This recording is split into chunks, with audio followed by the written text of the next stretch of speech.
자, 이번 시간은 출제 포인트 17번 투자 분석 기법입니다. 별표 3개죠. 얘는 출제확률 몇 프로 될까요? 100% 아니에요. 200%예요. 예. 무조건 2문제 이상입니다. 예. 참고로 작년 시험은 여기서 4문제 나왔어요. 여기 올해도 예외 없습니다. 무조건 2문제 또는 3문제까지 충분히 가능합니다. 가장 중요해요. 먼저 1번 할인 현금 수지 분석법입니다. 긴 표가 나오죠. 자, 그러면 표를 보시면 가로항목 할인 현금 수지 분석법, 어림셈법, 비율 분석법입니다. 그러면 첫 번째 할인 현금 수지 분석법은 항목 4개 있죠. 첫 번째만 집중하세요. 밑줄입니다. 할인 기법으로서 땡땡 화폐 시간 가치를 고려합니다. 밑줄 하시고 다음에 어림셈법이나 비율 분석법은 첫 번째 항목만 집중하세요. 모두 밑줄입니다. 비할인 기법으로서 화폐 시간 가치를 고려하지 않습니다. 굉장히 잘 납니다. 무조건 득점하시면 되고요. 추가적으로 화살표도 밑줄하세요. 단순 회수기간법, 회계적 잉율법도 역시 시간 가치를 고려하지 않습니다. 아주 잘 나와요. 나머지는 안 봐도 괜찮아요. 그러면 이제 1번 종류 내려. 종류는요, 표를 보시면 3가지 있죠. 순평가법, 다음에 수익성지수법, 내부 수율법 3가지입니다. 이 3가지는요, 여러분이 다들 정리되었겠지만 한 번 더 확인해서 본다면 이 3가지는 동일 지표를 써요.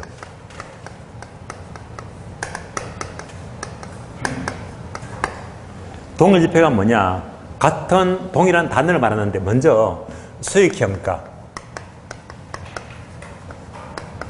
그리고 비용평가예요.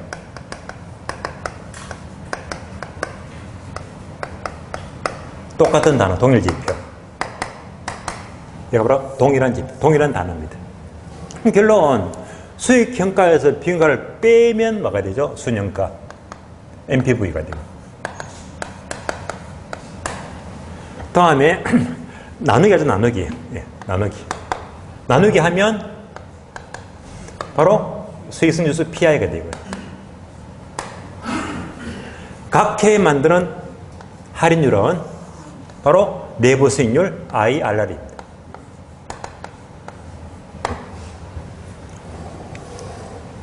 결론적으로 순평가는 뭐보다 클 때? 0보다 클 때죠. 즉 플러스가 되면 투자 결정이 되고요.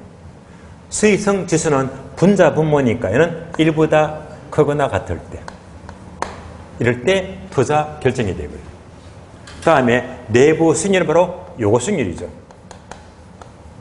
요거는 항상 작아야 됩니다. 요 수익률보다 클 때 투자 결정이다. 요 내용들이 표에 그대로 나옵니다. 따라서 순영가는요, 동그라미 1번 빼면 순영가, 2번 결정은요, 순영가는 0보다 클 때. 두 번째 수익성 지수법은 동그라미 1번 나누기죠. 나누면 수익성 지수가 되고요. 2번 결정은요, 1보다 클 때. 자, 3번 내부 수익률 1번 보시면요, 얘가 빈출입니다. 3줄 모두 밑줄입니다. 첫 번째 이꼴 현금 유입의 현가와 현금 유출의 현가를 각해 만드는 할인율. 똑같은 말로 또 밑줄 하세요. 순현가를 0으로 만드는 할인율. 똑같은 말 밑줄입니다. 수익성 지수를 1로 만드는 할인율. 다 똑같은 말인데 굉장히 빈출 자주 나옵니다. 결론 2번 투자 결정은 요소보다 클 때 투자 결정입니다. 박스에 있죠. 계산 문제 공식인데요. 자, 먼저 순영가는 수익평가 빼기 비용평가고 수익성지수는 수익평가 나누기 비용평가인데 화살표 금년의 현금 지출과 내년의 현금 유입자를 통해서 현재 가치를 빨리 계산할 시 포인트가 된다. 이 부분은 뭘 말하냐면요, 여러분들 문제 풀면서 이런 문제 많이 봤을 거예요. 사업 ABCD.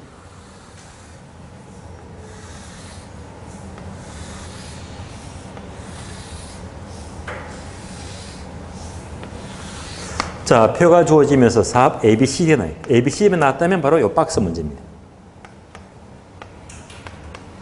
자, 그러면서 자, 초기에 돈 들어가 초기 지출.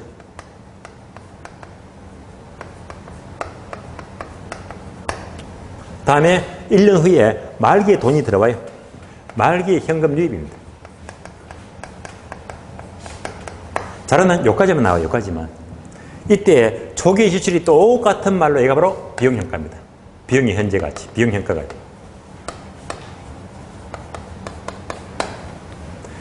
1년 후에 현금 유입은요, 이것을 이제 현가화 시키자.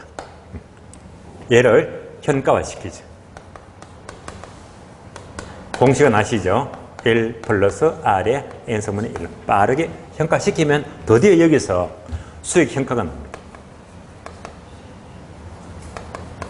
그래서 이제 여기다가 얘를 빼면요, 수익현가 빼기 비용현가는 바로 NPV, 순현가가 나오고요. 수익현가 나누기 비용현가가 되면 수익성 지수 PI가 나오고요. 요거 비교하는 계산 문제. 그래서 항상 표가 나왔다. 사업 A, B, C, D만 나왔다면 포인트는 뭐지? 빨리 현가화 시키자. 이렇게 되어 있죠. 그래서 현재 가치를 빨리 계산하자. 얘가 포인트입니다. 그럼 2번 내려갈게요. 순현가와 내부 수익률을 비교합니다. 얘도 빈출입니다. 자주 나와요. 화살표 밑줄 하세요. 순현가법이 내부 수익률보다 더 서로되고 우수한 방법입니다. 양자를 비교하면 표가 나와요. 왼쪽은 순현가법, 오른쪽은 내부 수익률법. 자, 이거 비교하죠. 얘를요, 좌우를 바꿔서 묻는데 굉장히 잘 나옵니다. 그러면 항목은 세 가지인데요. 첫 번째, 할인율. 두 번째, 부의 극대화. 세 번째, 가치가산 원리인데 실제로는요, 첫 번째, 할인율이 굉장히 자주 나와요. 아주 자주 납니다. 따라서 순현가법은 할인율은 밑줄입니다. 요구 수익률. 내부 수익률법은 내부 수익률 밑줄 하시고요. 요거 최근에 굉장히 많이 나왔습니다. 다음에 두 번째, 세 번째를 묶어주세요. 부의 극대화, 가치가산 원리. 묶었어요. 얘는 쉽게 구분되죠. 순현가법은 둘 다 5를 한꺼번에 묶었을 동안 둘 다 달성이 돼요. 내부 수익률법은요, XX를 한꺼번에 묶었을 동안 둘 다 달성되지가 않습니다. 이 표가요, 지문으로 굉장히 잘 나옵니다. 다음 페이지 보겠습니다.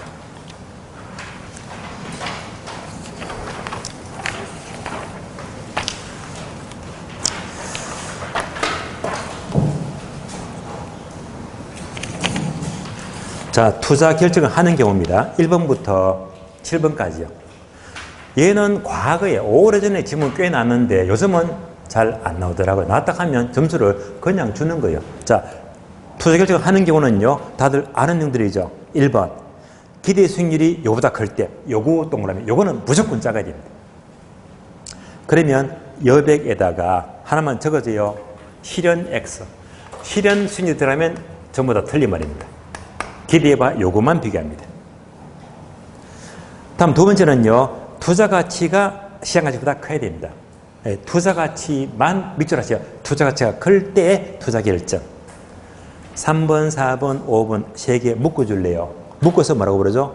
할인 현금 수지 분석법이죠. 그래서 3번, 순현가는 NPV는 뭐보다 클 때? 0보다 클 때 0 동그라미. 2번요, 4번요. 수익성 지수 PI는 1보다 클 때 1 동그라미.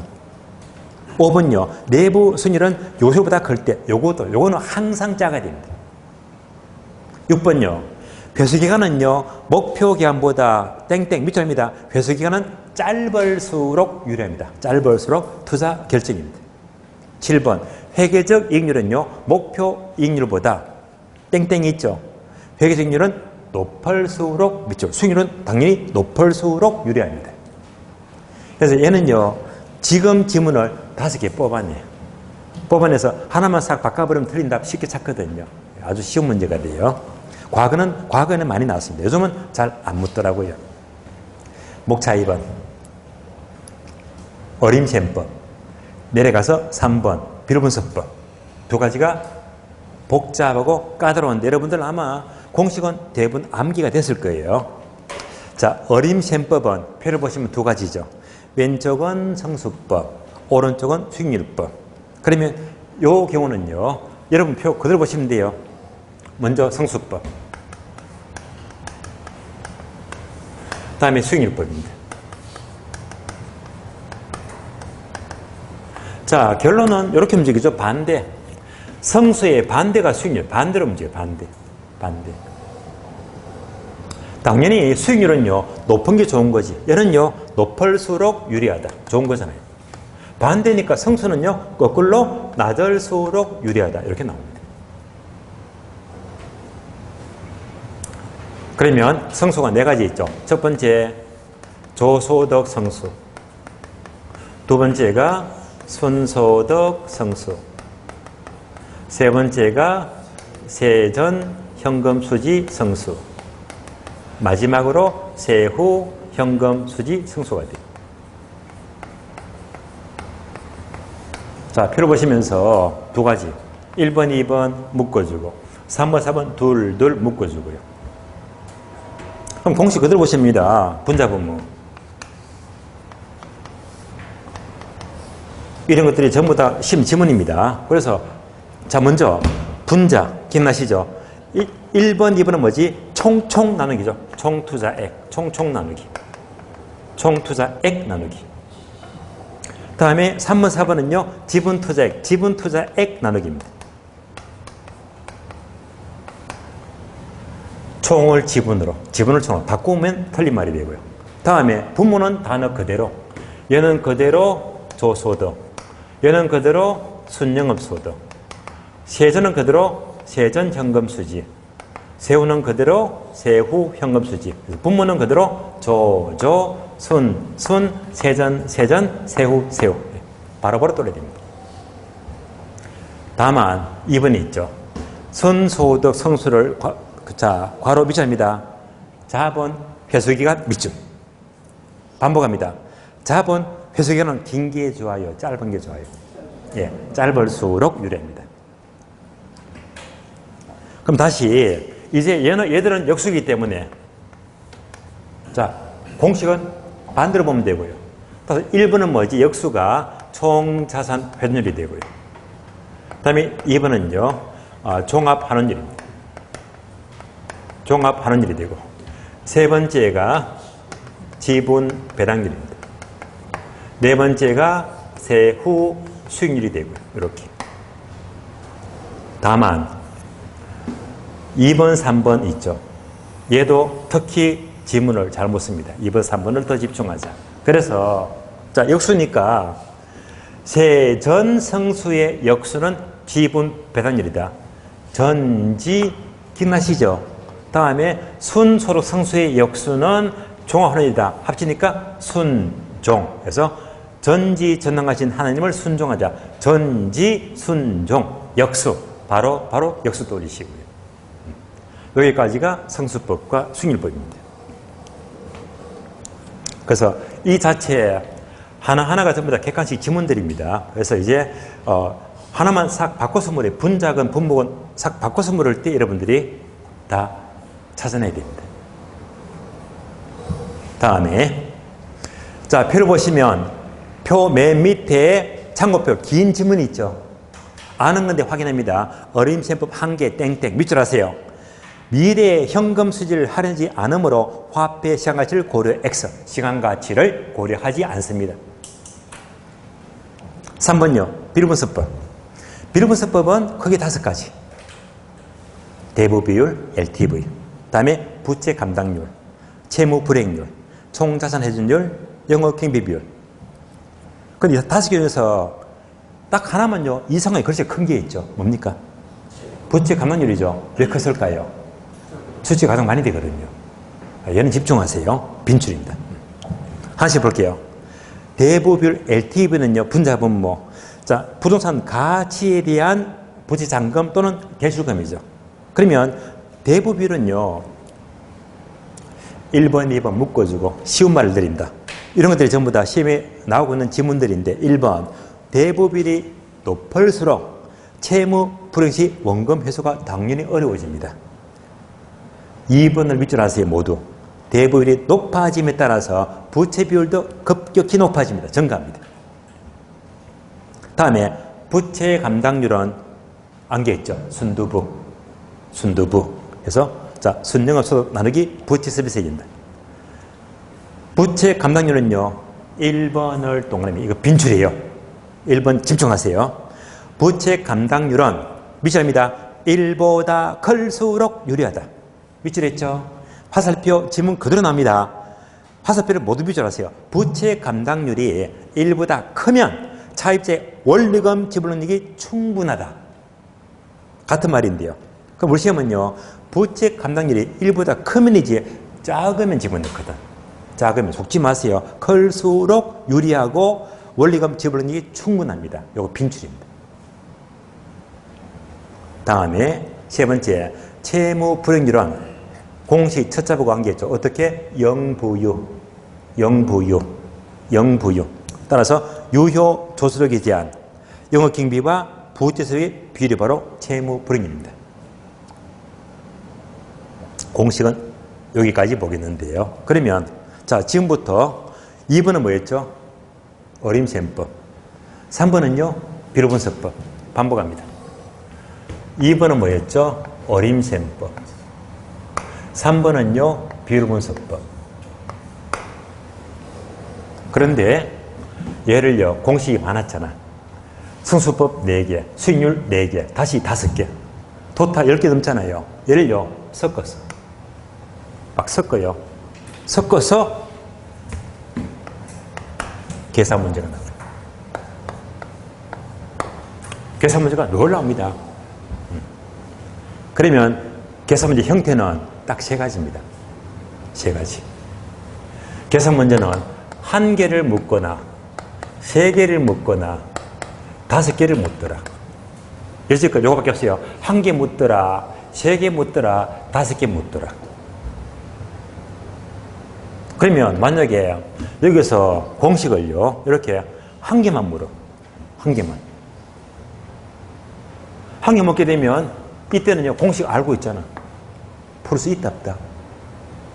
있어요. 그죠? 1개를 묻게 되면 오케이 하세요. 공식 안다면. 1개는 풀 수 있어요. 3개 물으면요, 풀까 말까? 미리 준비하세요. 풀까 말까? 풀지 마요. 네, 패스. 네. 3개 물으면, 3개 가는 게 1개, 2개, 3개 묻게 되면요, 이거 정말 복잡합니다. 얘는 무조건 스킵. 일단 중상급이에요. 5개 물으면 푼다 안 푼다? 예. 5개 물으면 이것도 많이 물었어. 사실은요, 얘가 최고 많이 나왔어. 다음에 얘가 나오고요. 5개 묻게 되면 시간 빼뜨려 먹는 거거든요. 니네 애 먹어봐라. 예. 출제도 못 풉니다. 아세요? 이게 많은 걸 언제 다 풉니까? 지도 몰라. 이때는요, 특강 들어보셨죠? 의도적으로 1번, 2번, 3번, 4번, 5번 전부 다 답이 있다 없다 없다? 없잖아. 여기서 답 풀어보면 김새잖아요. 이런 거 항상 답을 4번, 5번 꽁꽁 숨겨놓거든. 꼭 풀겠다면요, 거꾸로 푸시면 돼요. 거꾸로. 예. 그러면 찍겠다면 몇 번? 마음 비우고 4번이나 5번 찍으시면 돼요. 확률 50%. 그 중에서 몇 번 찍을까요? 저한테 물으시면 안 돼. 여러분이 선택하셔야 돼요. 알아서. 예. 저는 여기까지만 팁을 드렸고요. 5개도 패스입니다. 아시겠어요? 그래서 1개 물으면 욕심내세요. 1개는 가능합니다. 자, 이상으로 투자 마치겠습니다. 제 3편 넘어가요. 정책. 정책은 4문제, 5문제가 나와요. 정책. 5문제가 잘 나오더라고요. 노래 문제. 자, 정책. 출제 포인트 18번. 부동산 문제는 최근에 계속 안 났으니까 저는 패스합니다. 다만 문제 보시면서 굵은 단어 있죠. 이런 것들을 좀 더 관심 있게 봐주시면 돼요. 키워드 다 한눈에 보기 좋겠으니까 이런 것들만 체크하시고. 최근에 계속 안 나왔어요. 패스합니다. 포인트 19번. 부동산 정책의 기능과 수단. 얘는요, 감히 한 문제 무조건 나온다고 자신합니다. 100%입니다. 무조건 나와요. 목차 볼까요? 1번 정책 기능, 2번 시장 실패 별표한 게 되어 있고, 3번 외부 효과 별표한 게 되어 있고, 4번 정책 수단 별표한 게 되어 있고요. 그러니까 이 중에서 한 문제는 꼭 나온다고 보세요.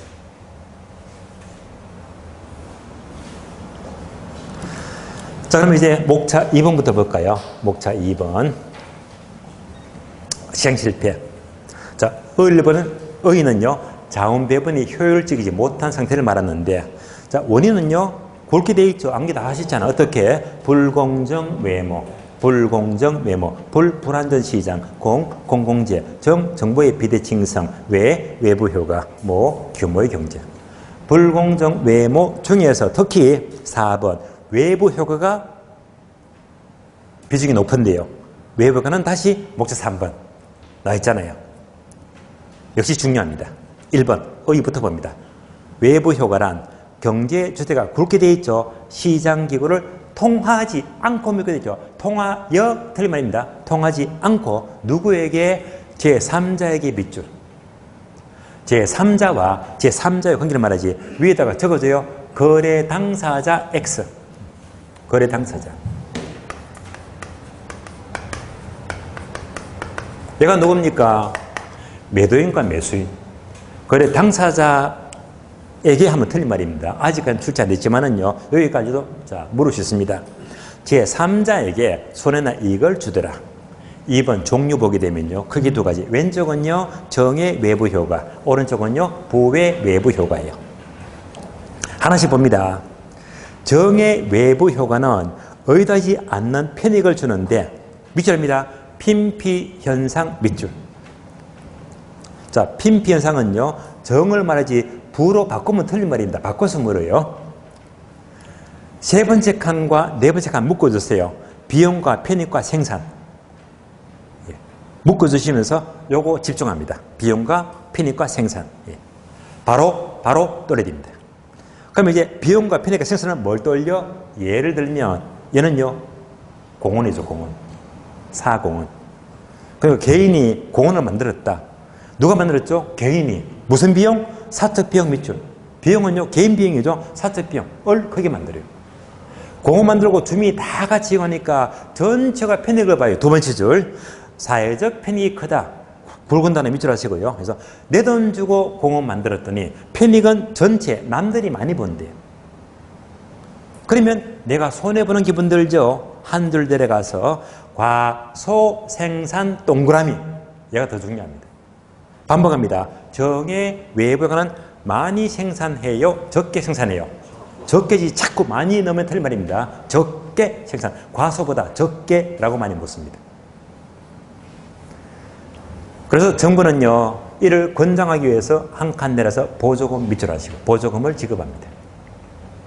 오른쪽. 부의 외부 효과는요, 의도하지 않는 손해를 주더라. 자, 민비현상 밑줄하시고. 다음에 비용과 편익과 생산 두 칸 묶어주고요. 바로바로 돌리세요. 예를 들면 뭘 돌리죠? 공예성 공장. 공예성 공장. 자, 공장이 몰래 폐수를 뿜어대고 공해를 뿜어대야 되면 지만 이득을 봐요. 주민 전체가 피해를 보죠. 주민 전체가 피해를 보니까 첫 줄, 사회적 병이 커진다 밑줄 하시고요. 빈출입니다.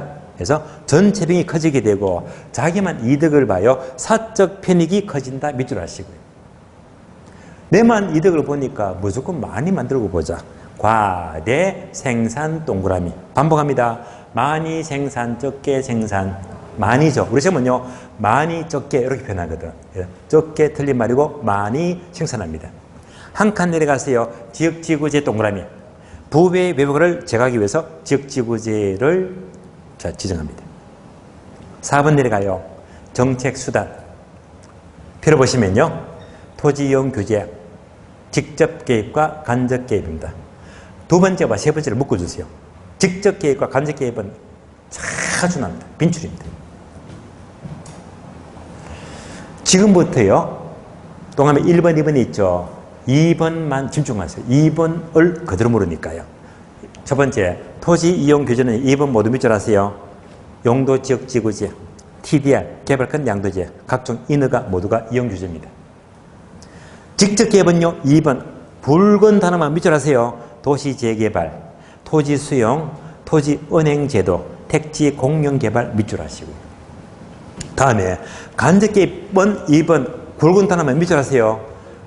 첫자 보고 안겠죠, 뭐? 금보조개, 금보조개, 금금융, 보조금, 조세, 개발부담금, 금보조개, 간접 개입입니다. 자, 얘도요, 나오면 기분 좋게 득점하세요. 나온다면 틀림없어. 또 박스에 박스. 박스에다가 분명히 단어를요, 얘는요, 7개, 8개 집어넣습니다. 예. 집어넣고, 직접 개입은 몇 개인가, 간접 개입은 몇 개인가, 찾으시면 되는 거예요. 어려운 문제가 아닙니다. 자, 여기까지. 시장 실패, 외부 효과, 정책 수단. 예. 여기서 한 문제가 예의 없이 나옵니다.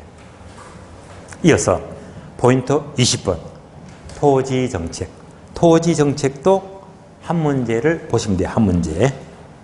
그러면 자, 용도 지역지구제에 별표되어 있죠. 지역지구제 한 문제가 잘 나오는 편인데요. 우리 목차 보게 되면 세 가지죠. 1번 목적, 2번 효과, 3번 독점의 문제. 목차가 세 개죠. 요거 빼고요. 추가적으로 여러분들이 국토계획 공부하시면 용도 지역지구 공부하시잖아.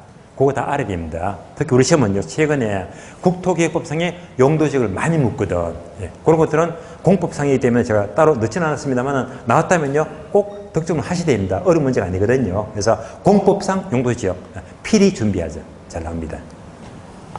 그러면 지금 프린트해놓은 거 보게 되면 1번 목적. 지역지구제는 어울리지 않는 이용을 규정함으로써 괄호 밑줄입니다. 부외 외부 효과를 제거 밑줄.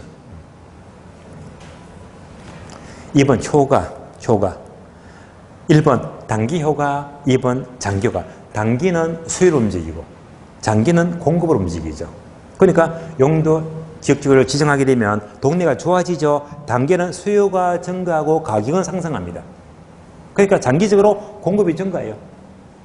공급이 증가하는데 크게 세 가지 표를 보시면, 자, 첫 번째 비용 일정 산업, 일정 동그라미. 두 번째 비용 증가산업, 증가동그라미. 요까지만 보시면 돼요. 비용 감소는 한 번도 나온 적이 없어요. 만약 나온다면요, 건축비가 일정하다, 건축비가 증가한다, 요것만 나와. 근데 안긴 다 있잖아요. 자, 첫 번째 주택 가치는요, 가치 움직이죠. 비용이 일정하면 가치도 일정하고, 비용이 증가하면 가격도 상승하고, 비용이 감소하면 가격도 감소하고. 그러니까 일정 증가 감소 똑같이 움직이거든요. 따라서 주택 가치는요, 비용 일정 산업이면 자, 원래 수준 밑줄, 가치도 일정합니다. 비용 증가 산업이면 자, 가치도 증가하죠. 상승 밑줄, 증가. 비용 감소라면요, 가격도 하락하죠. 하락 밑줄. 일정, 증가, 감소. 어려운 부분은 없습니다. 두 번째, 주택 공급량은요, 세 가지 모두가 증가를 한꺼번에 묶어서 동그라미. 공급은 어떤 경우도 공급 증가입니다. 그래서 공급은 무조건 감소가 나왔다. 무조건 틀린 말이고요. 공급이 일정하다. 무조건 틀린 말이고 무조건 증가의 증가. 마지막으로 장기 공급 곡선입니다. 얘는요, 아직까지 출제가 안 되었어요. 심이 되게 어려지면요, 여기까지도 물어볼 수가 있거든요. 제가 정리를 정규세 때 해드렸는데 얘도 어려운 건 없죠. 단어와 그대로 연결합니다. 비용이 일정하면 장기 공급 곡선도 일정하다. 수평선. 요거죠. 일정하다. 수평선이 되고요. 두 번째, 비용 증가 산업이면 곡선도 증가하잖아요. 이렇게. 무슨 모양? 우상향. 세 번째, 비용이 감소하면요, 곡선도 감소한다. 무슨 모양? 우하향. 예. 그대로 정리하시면 되겠습니다. 다음에 3번. 3번도 지문이 출제된 것 확인합니다. 주택의 신축을 금지하는 추가적인 제한이 있는 경우는 땡땡. 장기적으로 밑줄합니다. 가치 변화 없음. 가치 변화 없음. 없음 동그라미. 가치 변화가 없지. 가로 되어 있죠. 장기적으로 가치는 상승한다. 틀린 말입니다. 이렇게도 출제가 되었습니다. 3번요. 독점의 문제.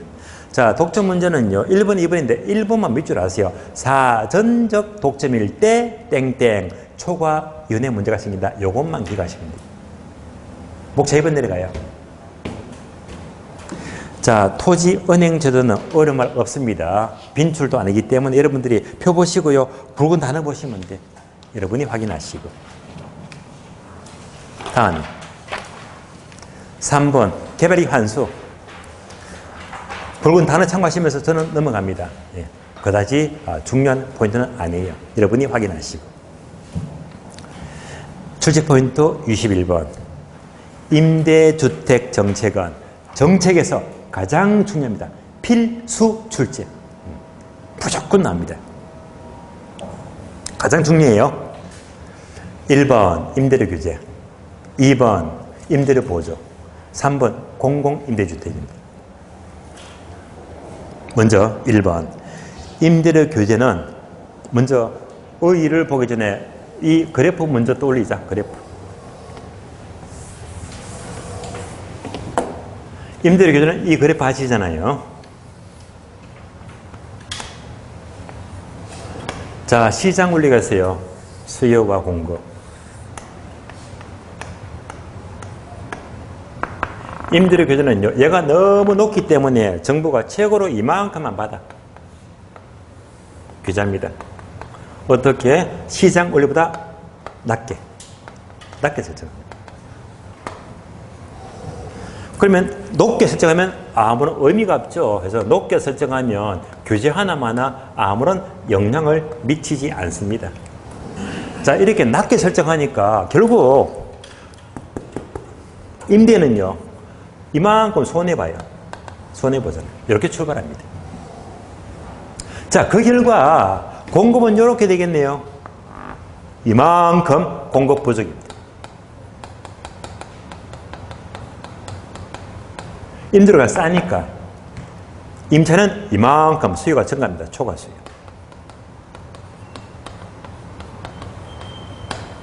기본적으로 이제 항상 낮게 설정한다. 공급, 부족, 초과 수요만 떠올리고 문제 보셔야 됩니다. 자, 잘해볼까요? 1번 의. 균형 임대료보다 낮게 설정한다. 낮게 동그라미. 낮게 설정하죠. 까만 화살표. 자, 높게 설정하면 높게 동그라미. 높게 설정하면 밑줄입니다. 아무런 영향을 미치지 않는다. 밑줄 하시고요. 2번 효과.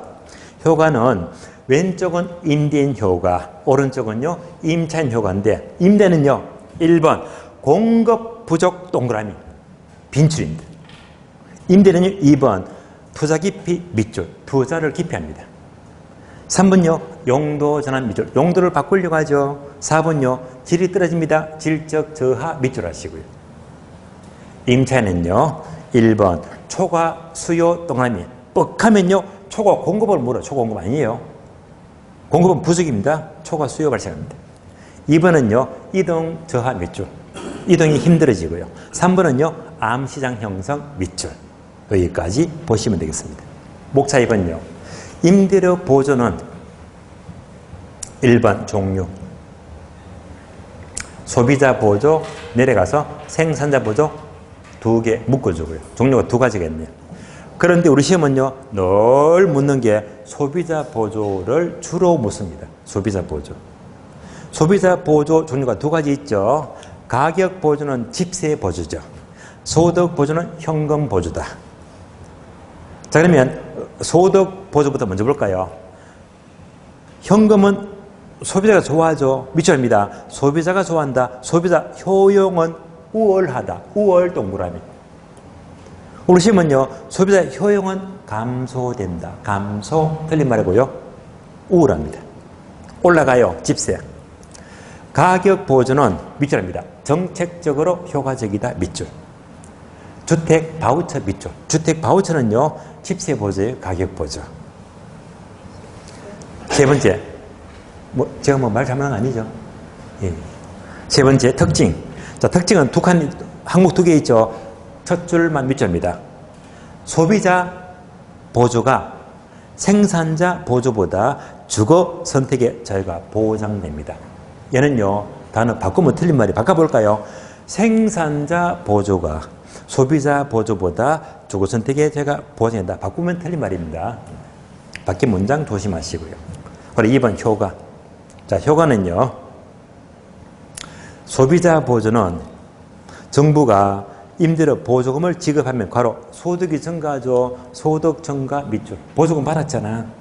화살표 소득이 증가하면 수요 증가 밑줄. 수요가 증가합니다. 수요가 증가하면요. 임대료가 올라가죠. 임대료가 올라가니까 화살표 공급 증가 동그라미.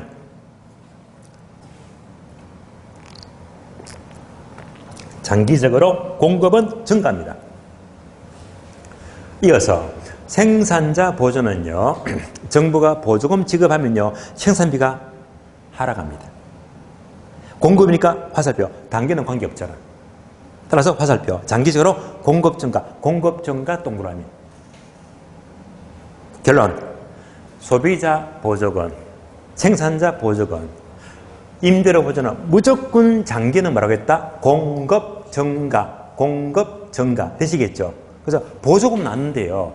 장기적으로 공급은 감소, 공급 일정 틀린 말입니다. 무조건 공급 증가입니다. 공급 증가가 가장 핵심 단어입니다. 3번 내려가요. 공공임대주택. 1번 효과, 2번 특별법상 공공임대주택입니다. 자, 1번 효과 단기장기 있죠. 얘는요.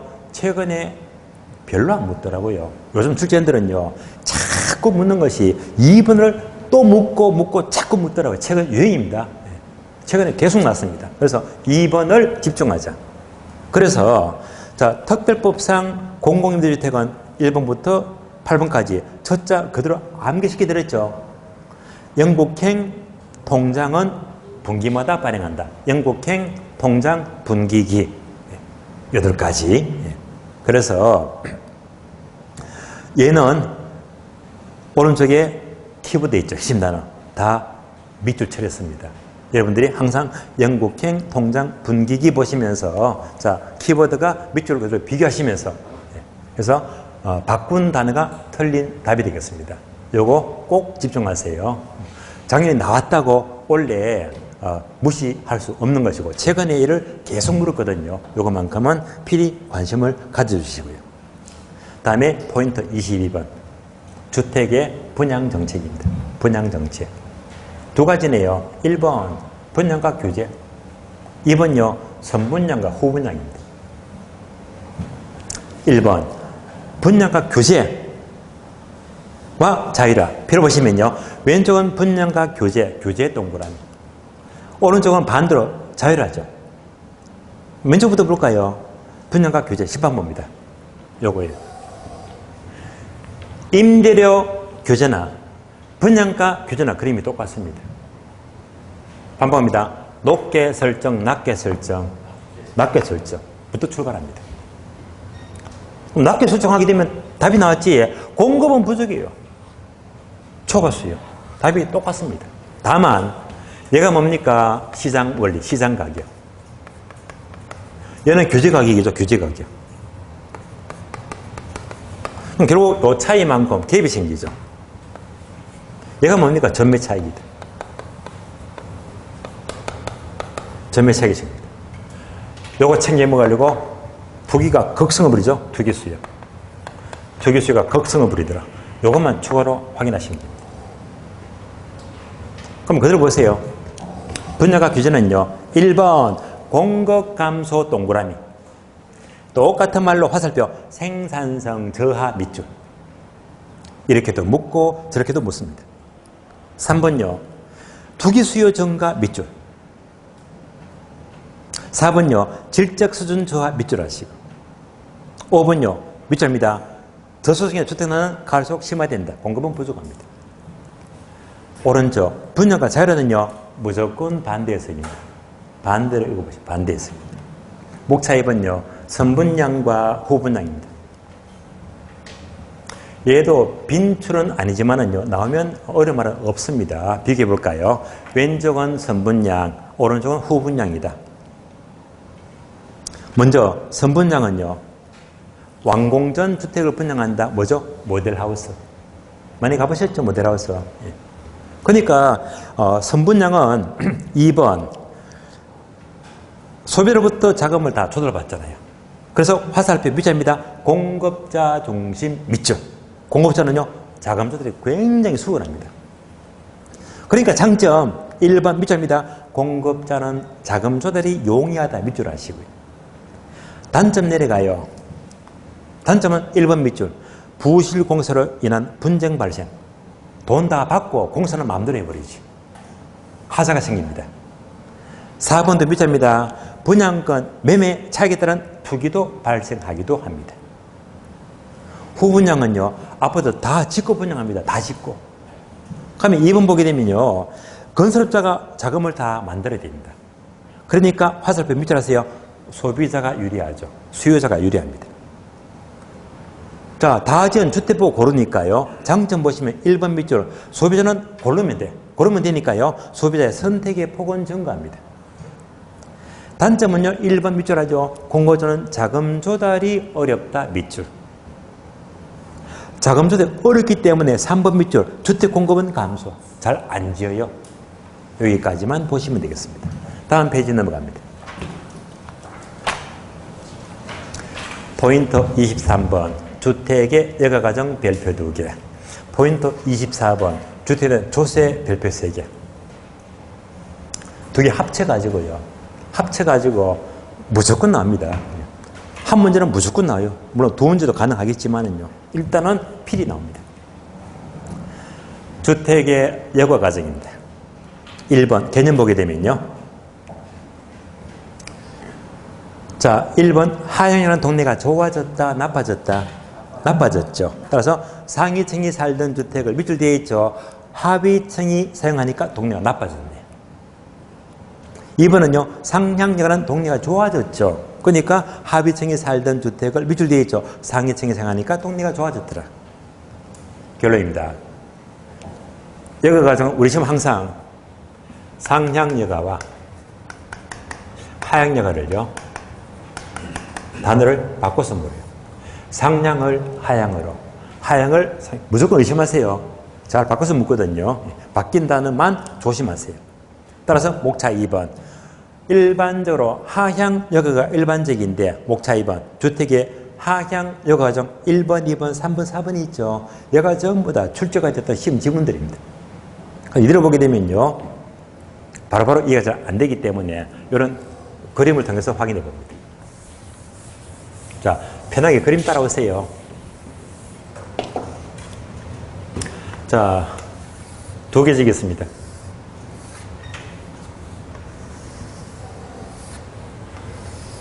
자, 왼쪽은 고급주택지역이고 오른쪽은 저급주택지역입니다. 그 출발은요. 저급주택은 신축 허가가 나지 않습니다. 무허가. 허가가 나지 않기 때문에 다시 말하면 신축이 금지가 돼요. 반드시 이런 말이 붙습니다. 신축 금지.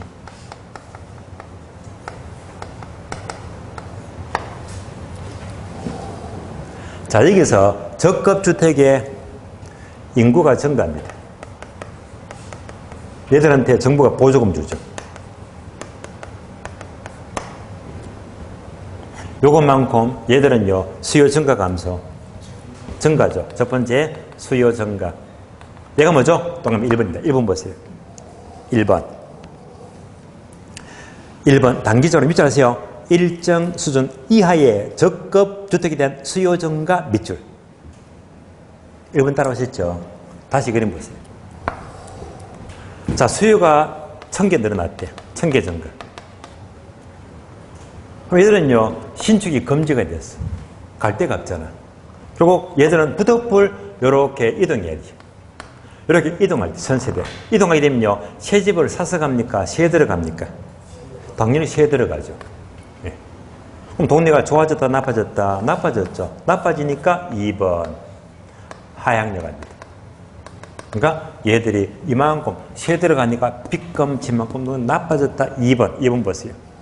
2번 보시면 밑줄입니다. 일정 수준 이상의 주택들이 하향여가 밑줄. 하향여가. 다음에 3번요. 제일 방금 보세요. 이동했잖아요. 빚건체하고 돈내가 나빠졌죠. 나빠지니까 적급주택은요, 원래 이만큼 있던 게 이동했죠. 이만큼 늘어났죠. 얘가 3번입니다. 하향량만큼 적급주택은 이만큼 증가. 얘가 3번입니다. 따라서 3번 주택시장 전체에서 밑줄입니다. 저가주택이 차지하는 비중은 증가한다. 밑줄 하시고 증가 동그라미. 증가하는데 우리 시험은요.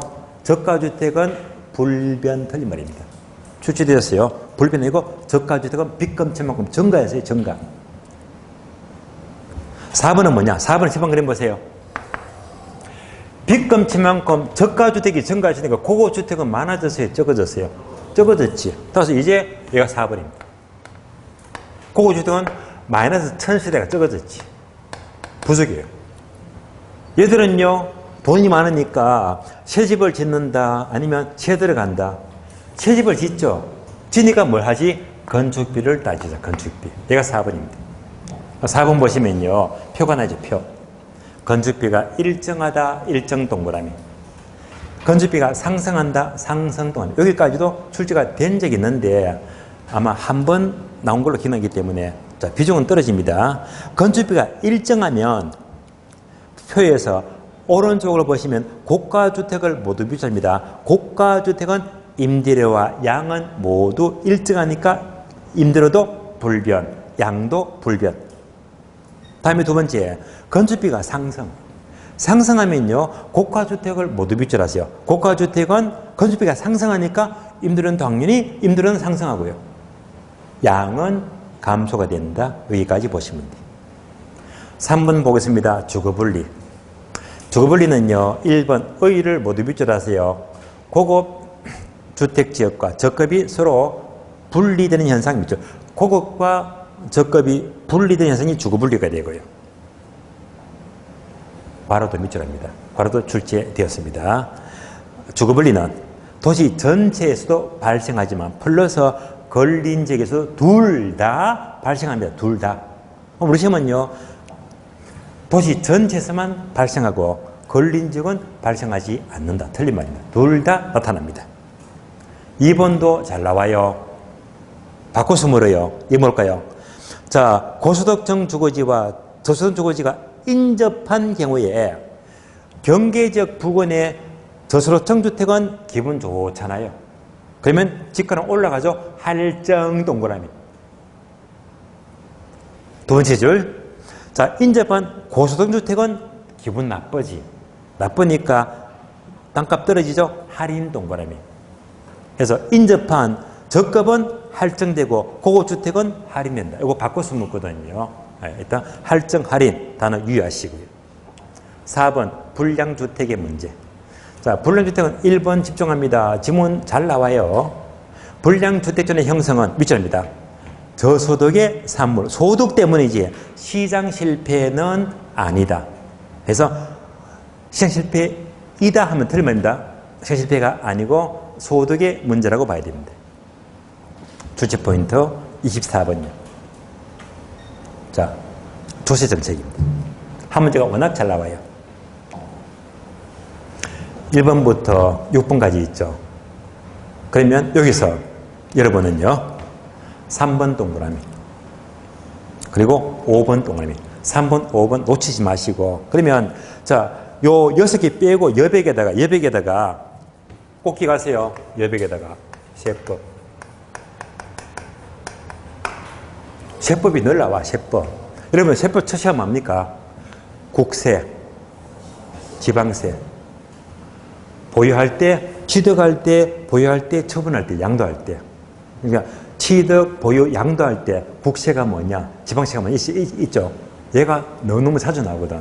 요것만큼은 자, 최근에 계속 물었기 때문에 이렇게 나오게 되면 여러분들이 세법상 공부한 그대로 푸시면 돼요. 얘가 굉장히 중요했습니다. 항상 염하시고. 그러면 1번 조세 기능은 여러분이 읽어보시고요. 2번 모두 밑줄. 조세 효과는 세금을 부과하니까 당연히 가격 상승. 세금은 다 실해요. 수요도 감소, 공급도 감소. 합쳐서 거래량은 감소가 됩니다. 3번 조세의 기착은 수요와 공급의 탈롯에 따라서 달라지는데요. 화살표 반비례 동그라미. 무조건 탈롯선과 주석기차는요 반대로 움직입니다. 그래서 자, 첫 번째 항목. 수요가 다시 크면 반대로 수요자가 지금 작게 내겠지. 그러면 오른쪽 수요가 완전 탄력적 무한대로 크면요 반대로 수요자가 하나도 안 내잖아요. 그러면 공급자가 전부 냅니다. 무조건 반대 해석이에요. 두 번째, 공급의 탄력이 작으면요 반대로 공급자가 많이 냅니다. 네 번째 항목, 공급이 완전 비탈로 0이 되면요 반대로 공급자가 전부 냅니다. 지문 바로 해석하시고요. 4번 첫 줄 밑줄입니다. 동일한 비율로 적용되는 제설세는 때로는 오히려 자 돈이 없는 저소득층의 세금을 더 많이 불합리하게 초래하는데 이를 역진세적인 성격이다. 역진세 동그라미. 역진세를 누진세로 바꾸면 틀리면 누진세가 아니고 역진세적인 성격이 되는 거예요. 5번 양도세 지문 잘 나와요. 만약 정부가 양도세를 중과시한다면 주택거래가 뚝 끊기겠죠. 그래서 주택 공급의 동결 효과. 거래가 뚝 끊기면요 화살표 주택 공급은 감소가 되어 감소 동그라미. 공급이 감소가 되면 화살표 가격은 상승한다 상승 동그라미. 요거 무조건 하나만 싹 바꿔서 물으면 틀린 말입니다. 공급 감소 가격 상승. 요거 집중적으로 묻습니다. 6번 토지 단일세는 여러분이 참고로 읽어봐 주시면 되겠고요. 자, 이상으로 정책은 마치겠고요. 여러분들 지금 딱 2시거든요. 2시부터 3시까지 점심 드시고 3시부터 다시 오후 수업을 진행하도록 하겠습니다. 점심 맛있게 드시고 뵙겠습니다.